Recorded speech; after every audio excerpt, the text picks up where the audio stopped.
The broadcast is now starting. All attendees are in listen-only mode.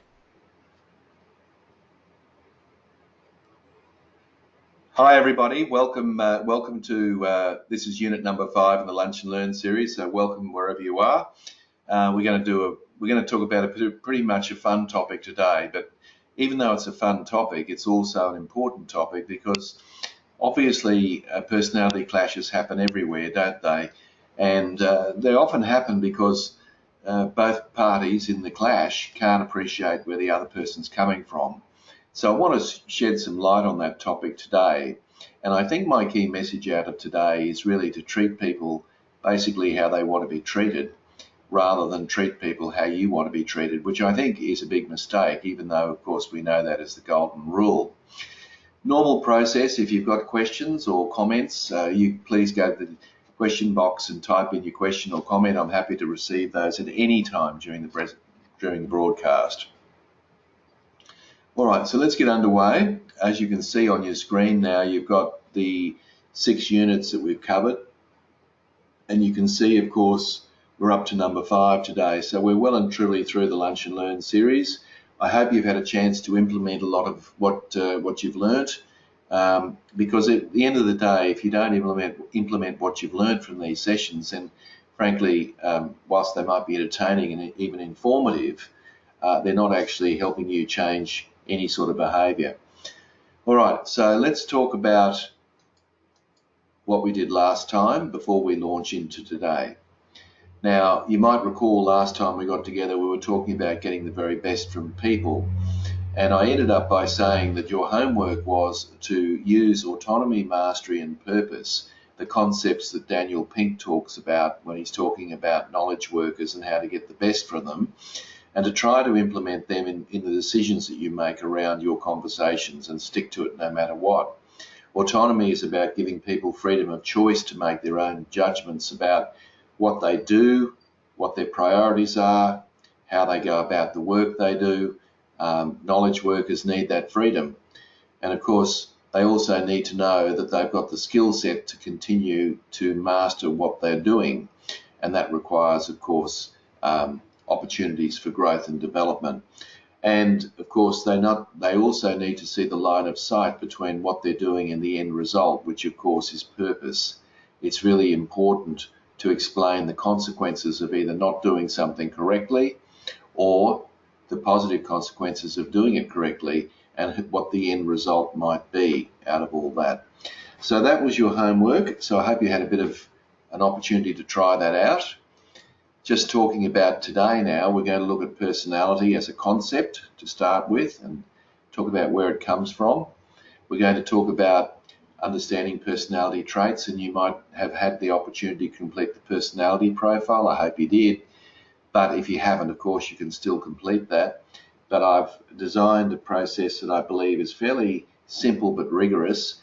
Lots of these personality profiles come up with all sorts of labels that can be misinterpreted or not understood.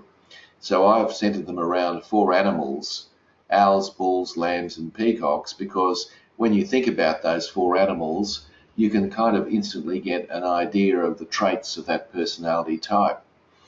We'll talk about the application of it, of course, and how you might apply some of the things that you've learned today. And we'll finish up with the concept of the platinum rule, which of course is treat people how they want to be treated rather than treat people how you want to be treated. So that's where we're going over the next, say, 50 minutes or whatever we have. I'm just going to turn off my webcam. I've just been told that, or I've got a message here at least to say that my internet connection's not as great as it could be, or at least the sound might be problematic. Could I just ask you to type in over on the question box the word clear if I'm coming across loud and clear, or on the other hand, you can type in, of course, not clear if you can hear me, and of course if you can't hear me, you can't type anything in. Could I just get a sense of that, please, before I go any further? Up, says Elizabeth. Yeah, look, Elizabeth, I don't know what I can do about it. I just think I better plough on, and obviously if it becomes too problematic, I I can just send you the recording. Tom says my audio has improved. Okay, good to hear. All right, look, I'll just plow on and just see how we go with that. The fact that I haven't got many responses worries me a little bit. Anyway, let's continue and see if things improve. Sometimes they do, miraculously. Anyway, let's move on to the next slide. I'll turn off the webcam, so apologies for that. But the webcam, of course, sucks up a lot of bandwidth. So I'm going to stop that right now. Hopefully that will help somewhat. So what are we doing today? Well, ultimately it's about providing you with a fun and practical tool for understanding yourself and others. So this is, of course, the personality profile, and I sent a link to you last time to complete. So that's what that's all about. Okay, so let's get stuck into it. As I said before, I've used, Elizabeth, could I just ask, has it improved at all, or is it still very broken up? Because you did mention earlier that it was very broken up. I'm just wondering whether it's improved. Maybe not. All right, so we've got owls, bulls, lambs, and peacocks. At least hear the names of those animals. They'll often give you some indication of the personality types that we're talking about. All right, so this is the model we're going to use. So you'll notice that we've got the owls, the bulls, the lambs, and the peacocks in the center there.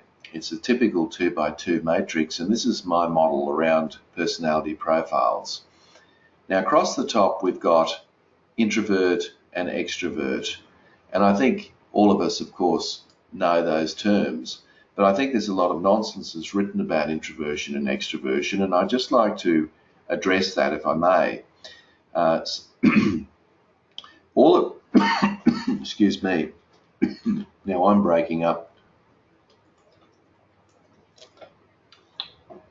So introvert simply means that when you want to recharge your batteries, what you do is that you tend to find private time when you can be on your own. And of course, if you're an extrovert, you find that you can recharge your batteries by being with other people. So of course, many of us are a combination of both. What it means is that you sometimes you like being on your own, and sometimes you like to be around other people. But if you have completed your diagnostic, if you add up your owl and your lamb score, just add them up in your head or whatever you need to do that. And if you add up your bull and your peacock score, whichever is the highest score will give you a clear idea of whether you're introvert or extrovert. Because the argument is that the owl and the bull personality is more introvert, whereas the bull and the peacock personality is more extrovert, and of course many of us are in the middle. Now the other one that's important is over on the right hand side. You've got task and relationship now, or people I should say. And people obviously at work have to work through other people, but also of course they've got to work on tasks. Now usually we all have a bias towards the task or the people. In other words, what comes first? We all understand they're both important, but in terms of getting things done, we'll often have a bias towards one or the other. So if you add up your owl and your bull score, it'll give you an indication of your task-focused score. And if you add up your lamb and your peacock score, it'll give you an indication of your people score. So what it essentially means is that some people would say, well, I've got to get on with the people I'm working with before we can get the task done. And other people would say, well, look, let's get the task done, and that will lead to better working relationships. Both are important, of course, but obviously one has a different orientation to the other. Okay, so now if we populate that, you can see you've got owls who are introvert and task focused. You've got bulls who are extrovert and task focused. You've got lambs that are introvert and people focused, and you've got peacocks who are extrovert and people focused. So it gives us a very simple map to be able to look at these 4 different personality types.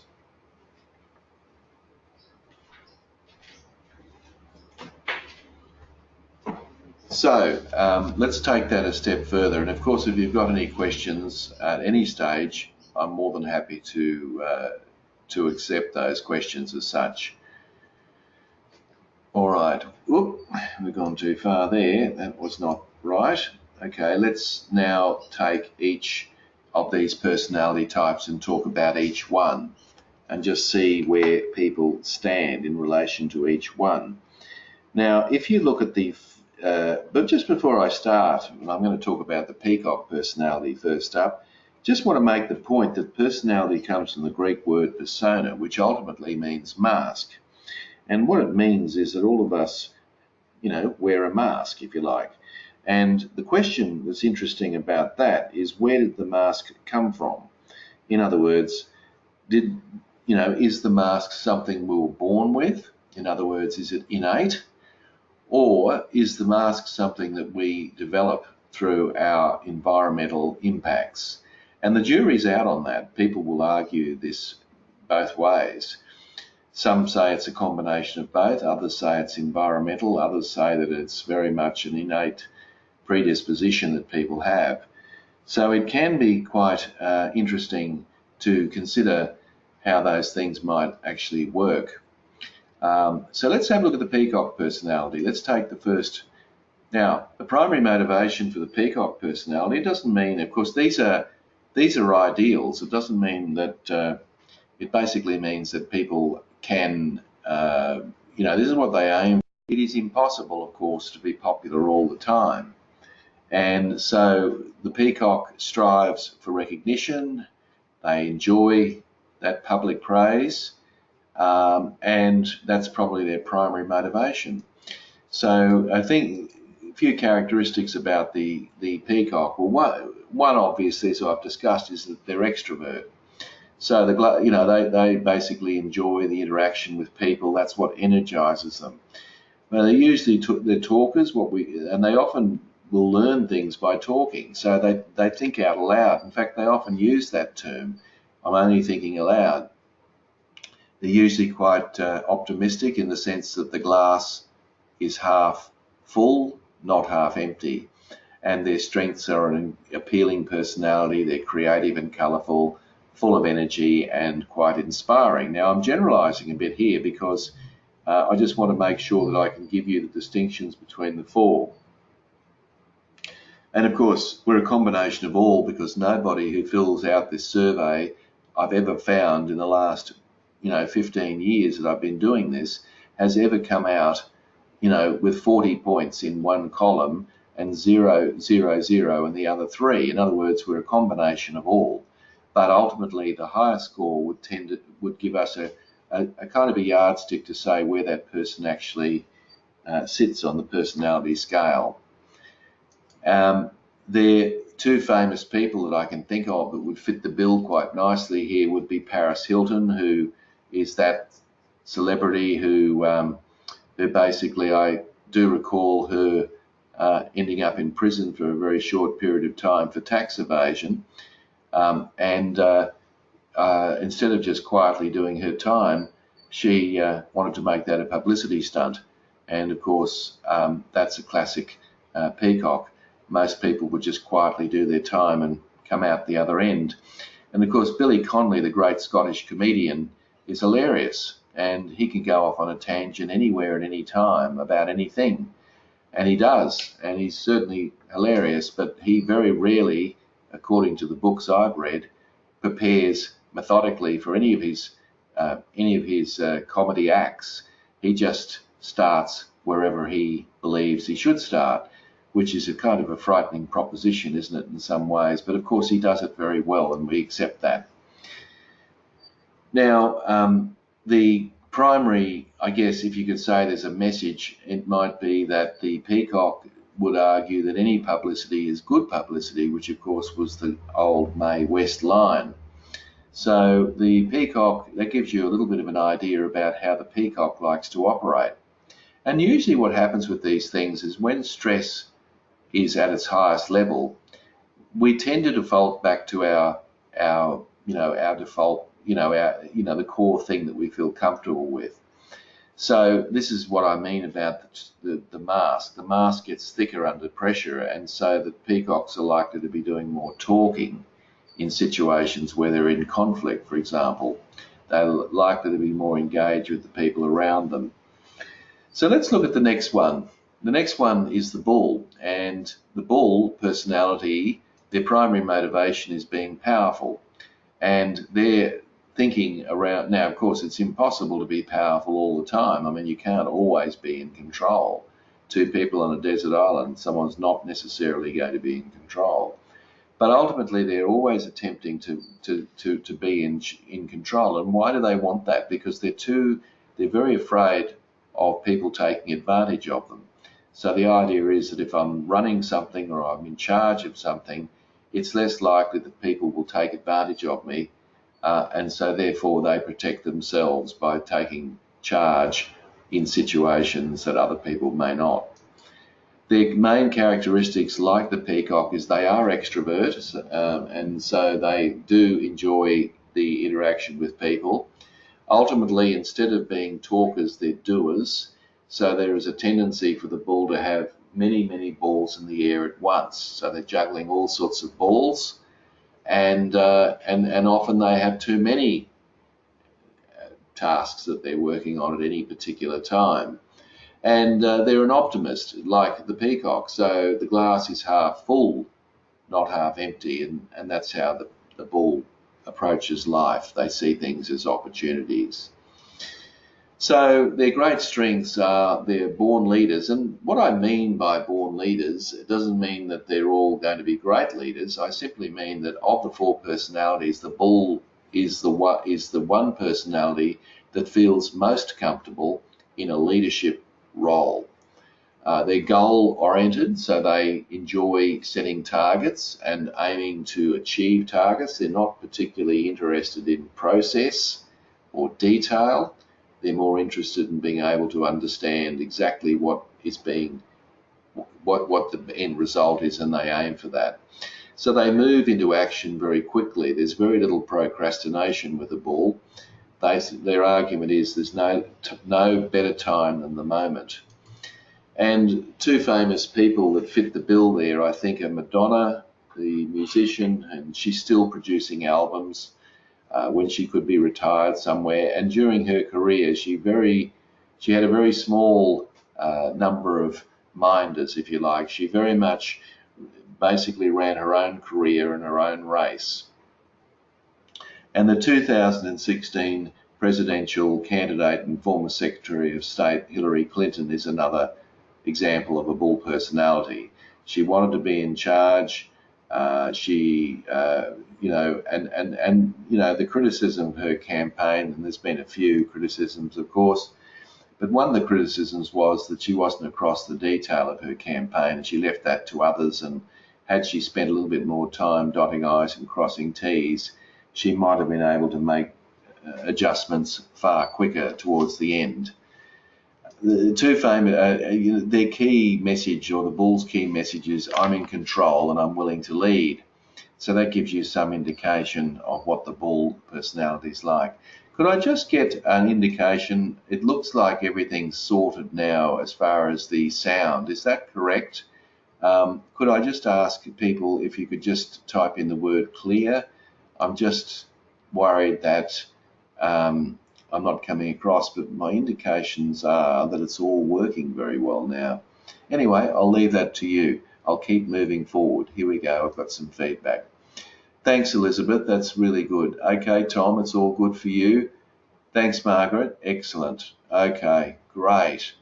Goodness me, it's a bit of a worry, isn't it? I wonder if I should turn on the webcam, or would that just ruin everything? Let me just keep going. I think let's not touch anything at the moment. Otherwise, we might get ourselves into strife. So let's talk about the owl. The owl personality is one of the most interesting personalities because they're perfectionists. Now, again, it's impossible to be perfect in everything you do and you say. It is absolutely impossible. Human beings are fraught to make errors, but the owl does everything they possibly can to produce the perfect bit of work or what have you. So what that means, of course, is that they will often procrastinate around things, or they'll take a little longer to get jobs done because they want to do it right. And I guess the characteristics are that the owl is an introvert, whereas the other two that we've just covered are extrovert. The owl is a very deep thinker, and they'll often think very deeply, and perhaps sometimes too deeply, about things, and start to make interpretations that aren't there and all the rest of it. And from the point of view of the glass half full or half empty, the owl is a glass half empty person. So they're very, very good at assessing risk because they're deep thinkers, they think about it a lot. And so they're actually able to do that very effectively. Their strengths are that they have very good schedules. They usually have to-do lists. They have lots of lists, in fact, and they really do like to be organised and orderly. Not necessarily neat and tidy, I might say, but orderly nevertheless. Two famous people that come to mind are Roger Federer, the great tennis player, who's still playing at 38 years of age and playing top tennis even at 38. And the reason he's playing top tennis at 38 is because no one, as I understand it, practices harder than he does at his tennis game, even at his age. So therefore his skills are really second to none, and he's able to compete at the highest level. And Leonardo da Vinci, of course, who isn't around anymore, but you can see on the bottom right-hand corner those sketches of the human body. And you'll notice that, I'm sure you saw them when you were at school. So the point about that is that how he actually was able to depict the muscular structure of the human body, and this is a true story, is apparently he went out one night and dug up, went into a graveyard and dug up a body and actually cut it open so that he could get the perfect muscular depiction. So he was such a perfectionist, he wanted to go to the source and find out precisely how the human body or the muscular system was formed. That is pretty obsessive, isn't it? So their motto in life, if you like, is how can I paint this perfect picture? And so they are very much into doing it absolutely perfectly. And that's why sometimes they'll take a little longer than they perhaps should, and sometimes they'll miss the deadlines that have been made for them because they're so keen to make it right. Now, the last one is the lamb personality. Now, the lamb personality, their primary motivation is being peaceful. Like all the other three motivations or ideals, it is exactly that, an ideal. I mean, it's impossible to be peaceful all the time. I mean, again, if you've got two people on a desert island, it's very possible that there's going to be some sort of conflict at some point. So, again, it's not always possible, but that's what the lamb strives for, is peacefulness. So their great strength is that they're introvert, and a characteristic I should say is they're introvert, like the owl. They're watchers, so they'll tend to watch other people in a meeting and listen to their interactions and their comments and contributions. And when they feel they're ready, in other words, it's often at the end, they will jump in and give their feedback or comment, if at all. So again, like the owl, they're pessimists. So the glass is half empty, not half full. And so just taking that a step further, their strengths are that they are very competent and steady. If you give a lamb a very clear job to do, they usually get it done very well. They're usually very peaceful and agreeable and non-threatening. So they have this capacity to get on with a range of different people, and that's always useful, of course, in work. And they mediate problems very well. If there's two diametrically opposite views, the lamb is able to kind of come to some sort of middle ground or mediation around that. So they usually make very good mediators. And the two personalities that come to mind are two actors, surprisingly. And one's Keanu Reeves, who's one of my favourite actors, and the other one is Kirsten Stewart. Now, both of them they certainly do shun the limelight, don't they? You don't see them in many interviews. And the only time you really see them in interviews, of course, is when they're promoting their latest film. But ultimately, they're not in it to be the centre of attention or the star. They're in it because they love acting, of course, and that's their key. That's the key thing. They're both very agreeable. They both are very easy to work with by all accounts. And so they fit the bill quite nicely. So the Lamb's motto in life is that peace is the overriding objective, and so therefore the Lamb will try and do all they can to be able to create a peaceful environment. All right, I'm just going to turn the webcam on a bit just to make this a bit more personable. But if I get problems with the sound, I'll turn it off again. So let's see what happens. Let's see if we can continue with that. Okay, good. All right, so let's talk about now some of the things that you need to do with the personality types. With the peacocks, if you've got peacocks in your team, you'll know, of course, because they're usually they're quite loud. They've got a loud laugh, and they've always got a joke, and they're quite jovial. So the thing about the peacocks that's important is that they recognise that they have a challenge in following through. So you need to give them reminders, send them emails or let them know. Actually, they won't think that you're being unkind. They'll actually appreciate it if you give them reminders, because they recognise that they have a challenge in following through. So if you give them very clear, deadlines and reminders, they will actually appreciate that. Realise that often they'll open their mouth before thinking, so sometimes they will put their foot in their mouth because they don't think very much before they speak. Speaking is critically important to them, and as a result of that, they learn by speaking. So don't be worried if you hear the peacock making some sort of a clangor.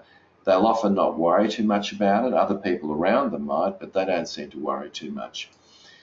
Realise that they thrive on variety and flexibility, so doing disciplined, routine, mundane sort of jobs is not their core. They don't enjoy that very much at all. Don't expect them to remember appointments or be on time, so they can often miss those or turn up late. Again, it's all about giving people reminders. Be prepared to hear their stories, because ultimately, of course, you want them to listen to you as the leader. So the idea is to listen to what they've got to say. All right, the bull. Let's talk about the bull, and how do you get the best out of the bull? Well, recognise that they're comfortable leading. So if they're comfortable leading, then if you can give them a job or a challenge to achieve, they'll probably rise to the occasion. Not always, but could well do that. Insist on two-way communication, though. Often the bulls will take over or try to take over.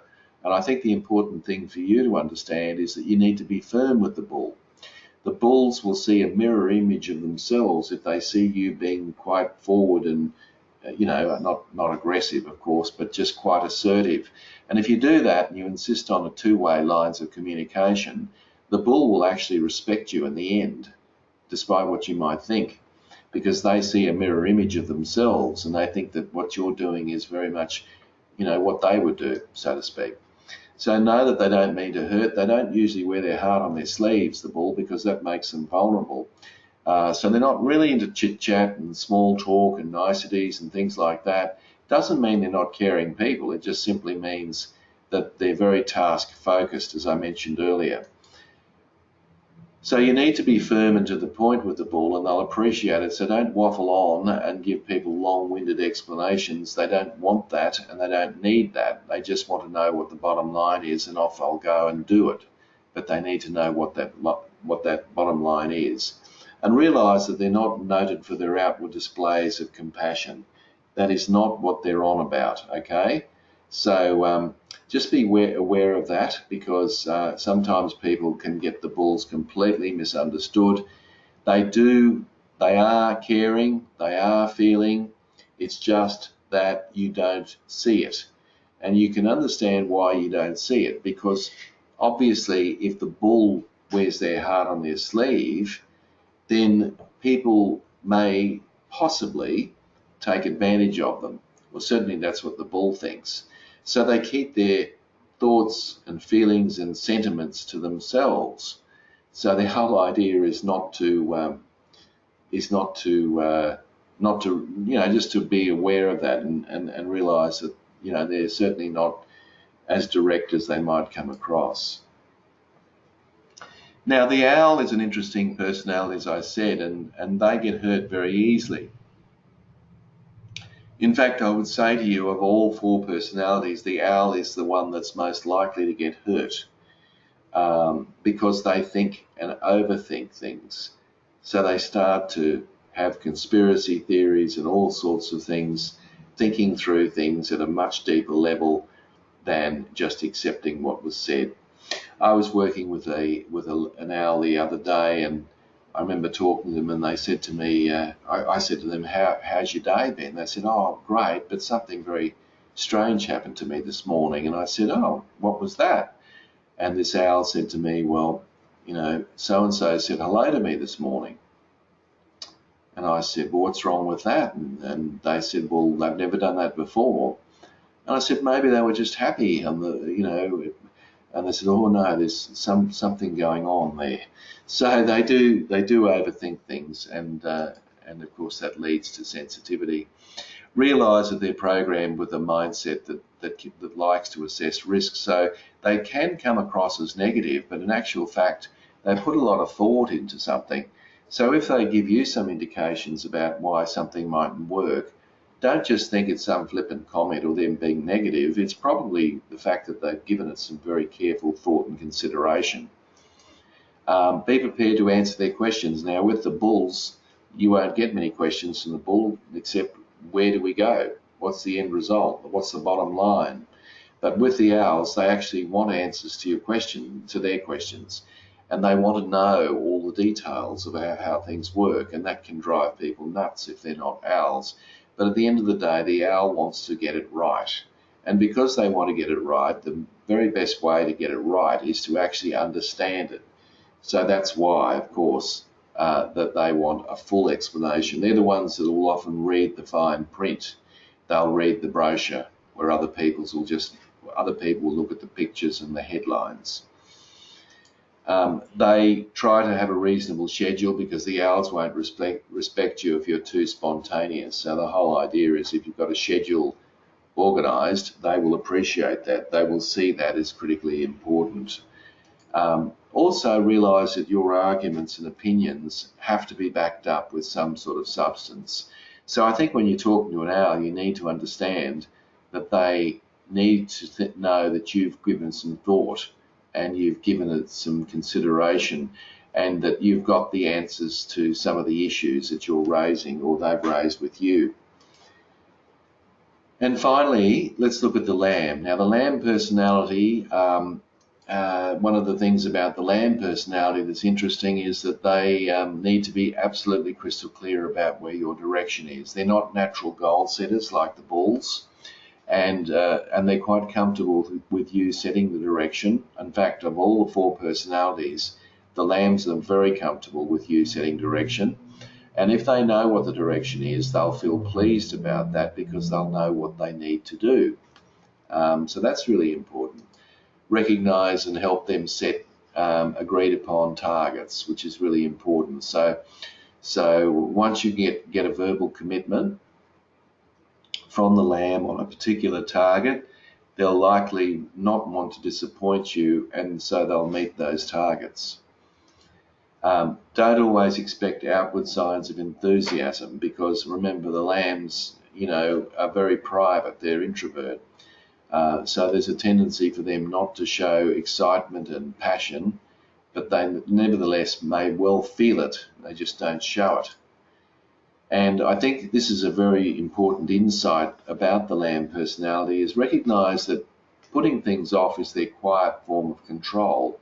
So what they'll have a tendency to do is to put things off if they don't want to do them. So they won't actually protest about it. They'll just put it in the too hard basket. And of course, if you've had those sorts of circumstances, it can be very frustrating. If a bull doesn't want to do something, they'll just tell you, but the lamb will just quietly put it aside And the reason they do that is, of course, they don't want to rock the boat and offend you, but they just don't do it. So they're stubborn. Lambs are quite stubborn. Lambs are stubborn, and so are bulls. It's just that bulls are more obviously or more overtly stubborn. So look for mutual commitments. It's really important that that happen, because if you can get a mutual commitment from a lamb, it's likely that they'll follow through and they won't want to break their word. All right, so that brings us pretty much to the end of the broadcast. If you've got any questions or observations or comments, now's the time to ask. If you haven't, I'm just giving you that opportunity. I'd say to you that, if you haven't done the personality profile, then by all means do it. And of course, if you've done it, there's no reason, and I certainly don't mind, if you go and print some copies off and do it with your team, because it can always be a bit of fun and you'll get a good laugh out of it. But more importantly, you'll get to know how to deal with other, the people in your team a little bit more carefully, or it might confirm what you already knew. But look, my key message out of our unit today is simple, and that is the platinum rule is the key, and that is treat people how they want to be treated. Now, I'm not suggesting you become a phony. You still have to be who you are, but you've still got to also appreciate and empathise where these four personalities are coming from. And so just adjust your style depending on what they are doing at the time. The golden rule, I think, is a little misleading because it really says treat people how you want to be treated. That's dangerous and it doesn't always work. Certainly when it comes to respect and things like that, obviously, but not when it comes to personality types, not the right way to go. So, folks, your homework is I'd like you to, and you can have some fun with this for the rest of the afternoon, I'd like you to approach the people you lead with an emphasis on their personality type.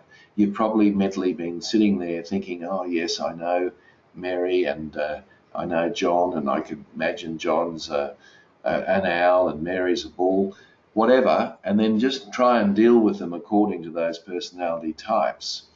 I give you a little insight that if you're sitting there thinking, I don't know which category this person would fall into, then it probably implies that they're introvert because they're not as outgoing. So automatically we've eliminated two. So it's probably likely they're owls or lambs. Then it's a question of working out which is which. Anyway, have some fun with it. I'm sorry about the frustrations with the sound, but obviously it came good in the end, and that's great. So I'll leave it with you, but of course you've always got an opportunity to contact me after the webinar if you've got any other questions that you might want to ask. So thanks everybody. I've enjoyed working with you today. Have fun with the personality types and go out and practice, because that's the name of the game, isn't it? Thank you everyone, and goodbye.